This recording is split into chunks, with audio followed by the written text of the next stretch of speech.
Donkey Kong Country Return HD is the first big Nintendo release of 2025. It kind of got overshadowed by Switch 2's first trailer, but I've been enjoying this game on Switch 1 in two-player mode together with my son. That's when this game really shines, when you're playing along with someone. More on all the positives about this game, including my son's short review, but first, let me get some bad points out of the way. The only real problem I have with this game is the price. This should not have been a full $60 price game. I mean, it's not a remake, it's not even a remaster. It's exactly what it says in the title, HD. Nintendo took the original Wii game from 2010, added more pixels, and essentially called it a day. In 2013, this game also released on the 3DS, so this is the third time that Nintendo's selling us returns. Perhaps pricing it at around $40 instead of $60 would have been the more consumer-friendly move. I'm sure this thing's gonna be in the bargain bin at GameStop fairly soon. I did question why we're getting this game released for the third time with just more pixels, but all it took was about 5 minutes of playing it alongside my son for me to realize why. This is still one of the best 2D platformers ever, especially when you're playing in two-player co-op. At times, the game seems like it's not designed for two-player co-op. There's sections where it's easier to have player 2, which is Diddy Kong, just jump on Donkey Kong's back and run through that part with a single controller. But it's also that seamless transition you can do between 1 and 2 player that makes this game playing in co-op possible. It's also a fun game, and here's what my son had to say about this game. The ads are small. I like playing 2-player. I get to play as Diddy Kong. He's faster. He has a rocket and a coconut gun. Sometimes it's a bit hard, but for those parts, just jump on Donkey Kong's back and shoot coconuts. So there we go, that's what he said. Short ads. What he means by that is loading times and cutscenes. It's fun playing with dad, but it's also a bit difficult.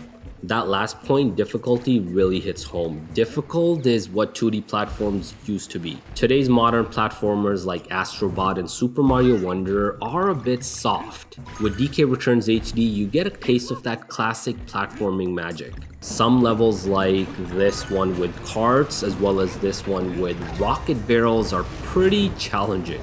A single mistake means you're dead, no second chances. There's no modern updates to the core gameplay. If it's not broken, why fix it? Donkey Kong and Diddy Kong's movements here feel simple, smooth, and satisfying. The variety of levels you get as you progress from level to level, world to world is pretty good as well. Each level feels like there's something fresh and new. For those that do find it difficult, there is a modern mode that lets you take advantage of items to make the levels easier. Or if you fail way too many times, you can call in Super Kong. That essentially lets you glide through the entire stage. The graphics of Returns HD are essentially the same as what we had in 2010. In fact, 2018's Tropical Freeze port looks a bit more refined visually than Returns HD. Resolution is 1080p in dock mode and 720p in portable mode. In terms of performance, thank God, the target frame rate is 60 FPS. High-intensity, action-packed platformers shouldn't be anything lower than 60. Everything from most of the cutscenes to all of the gameplay, it's 60.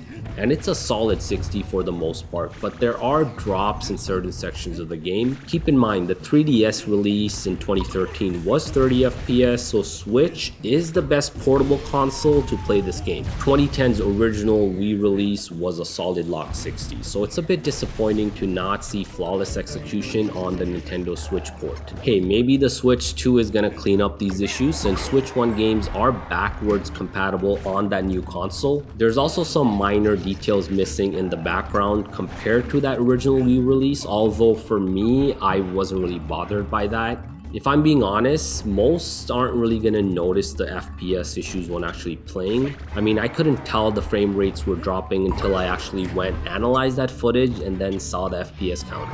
I've seen Digital Foundry show some pretty big drops during this first boss fight. For me though, it was pretty much a solid lock 60 except for a single frame dropping right here. Digital Foundry, being a big channel, got the review code early and perhaps didn't have the day one patch applied. One point my son mentioned was short ads, so he was okay with the loading times, he was okay with the limited cutscenes and how you can skip them. But in reality on the Nintendo Switch, the game actually loads up slower than the original Wii release. But hey, if a small kid has no issues waiting for levels to load, why should grown men complain? If you've never played this game or want to play through it again, this HD Switch port is the best way to do that. It's of course not worth the $60 price tag, so maybe wait until it goes on sale. Overall, I would give this game an 8 out of 10. But let me know in the comments what you think, and would you pay $60 for it? Are you gonna pick it up when it goes on sale, or are you gonna skip it altogether?